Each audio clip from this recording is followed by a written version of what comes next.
Salut, c'est Catherine Piette, experte de ton alimentation, ta cuisine santé rapide, organisée et bien au-delà.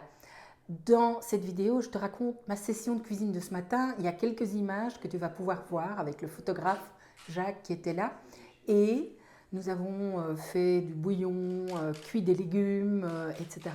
Et donc, je vais te montrer bientôt comment assembler très rapidement un bouillon avec des nouilles, du poulet et des légumes.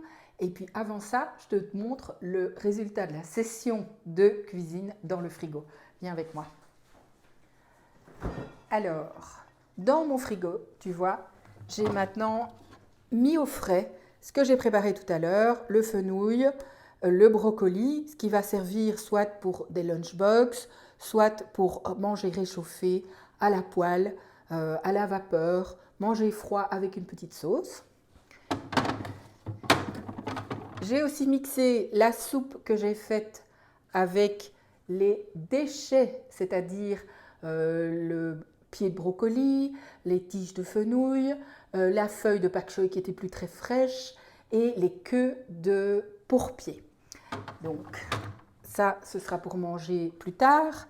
Alors, à propos de pak choi, ce qui était frais a été cuisiné, sauté avec de l'huile de sésame grillée et du tamari. Et ça va être parfait pour mettre dans notre bouillon. Ainsi que un reste de nouilles. Alors ça, c'est le frigo qui proteste.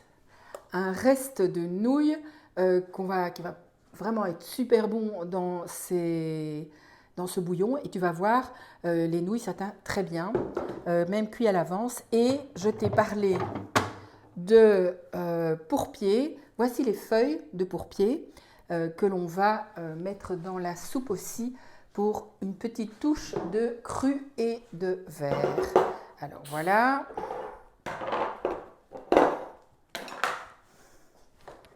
Tu vas me dire, est-ce qu'on va manger tout ça froid?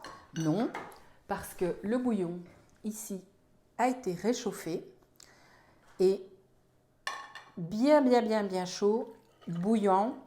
Voilà. On va pouvoir rajouter nos aliments pré-cuits, pré-cuisinés. Voilà, tu vois, un peu de nouilles avec déjà du pak choi dedans. Voilà, ici. Un peu de légumes cuits.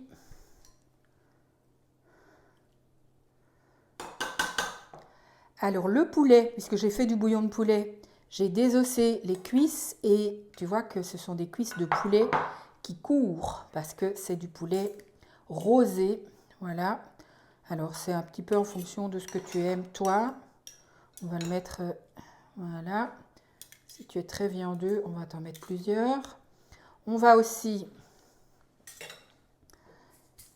rajouter quelques feuilles de pourpier. Voilà.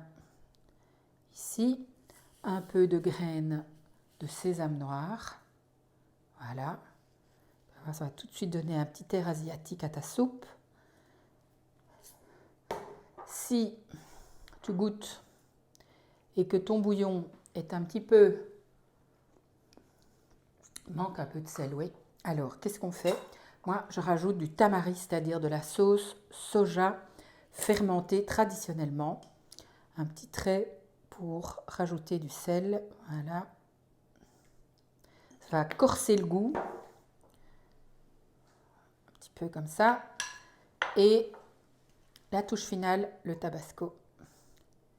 Et voilà. Alors, je vais goûter, hein, parce qu'il faut que ça soit bon.